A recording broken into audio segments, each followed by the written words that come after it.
Hi guys, welcome back to my channel রাতিন blog. কেমন আছো তোমরা? আজ ছিল মহাসপ্তমী। আজকে গেছিলাম নর্থে ঠাকুর দেখতে। খুব একটা দেখতে পারিনি, কারণ খুব ভিড় ছিল।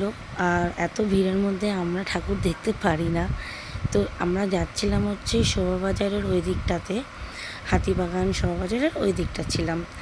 আমার যেমন আগের বার বলেছিলাম, এই প্যান্ডেলটার আমি কোন প্যান্ডেল নাম আমি ফটো তুলতে ভুলে গেছি, তাই জন্য আমি আর বলতে পারলাম না। তো যাই হোক, প্যান্ডেলটা খুব সুন্দর ছিল, প্যাঁচা ট্যাচা দিয়ে করেছিল, অসাধারণ টাইপের দেখতে ছিল। তো তারপর ওখান থেকে আমরা চলে গেছিলাম, এখানে লেখা আছে তাই বলতে পারছি, বাগবাজারে ঠাকুর দেখতে।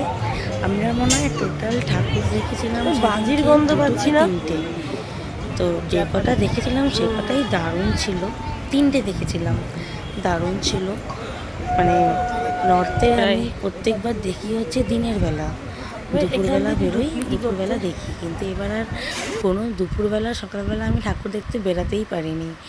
কোনো বাড়িতে সবারই একটুখানি শারীরিক প্রবলেম ছিল, সবারই জ্বর, এই জন্য আর বেরানো হয়নি। তো ওই জন্য আমরা রাত্রিবেলায় বেরিয়েছি। তো সেই দিন রাত্রিবেলা আমরা খুব একটা বাইরে ছিলাম না, তাড়াতাড়ি বাড়ি ঢুকে গেছিলাম। চলো দেখতে থাকো তোমরা।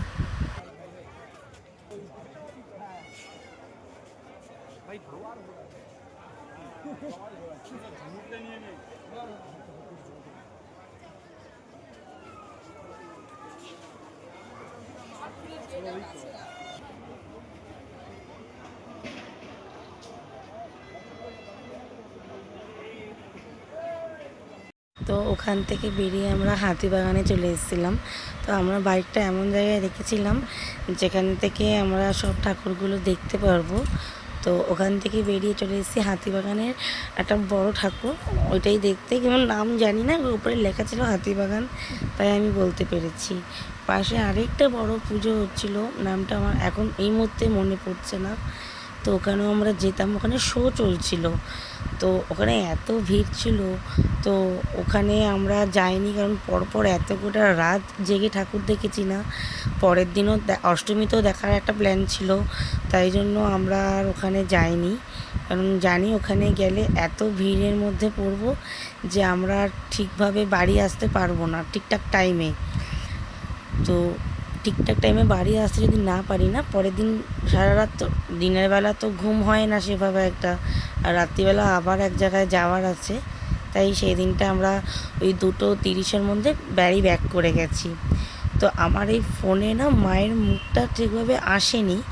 যদি আমি পারি, যদি তোর মায়ের কাছে যদি ফটো থাকে, তো আমি পরে একদম শেষে সব কটা মাকে নিয়ে একটা ভিডিও করে দেব।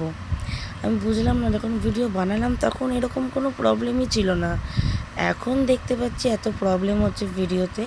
যাই হোক, ওপর সব কলসি আর ওই বালতি সব উল্টো করে লাগানো ছিল। তো চলো, আবার দেখা হচ্ছে নতুন একটা ব্লগে।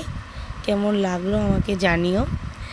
আর রাত্রিবেলা যখন বাড়ি আসছিলাম তখন ওই টালা ব্রিজের ওখানে একটা ভিডিও করেছিলাম, কারণ নাহলে একদম রাস্তাঘাটের ভিডিও না দিলে খালি ঠাকুরের ভিডিও আসলে এটা করতাম না। টাইম দেখার জন্য বার করেছিলাম, তাই জন্য একটুখানি ভিডিও করেই অফ করে দিয়েছি। চলো, আবার দেখা হচ্ছে পরের একটা ব্লগে মহা অষ্টমীতে।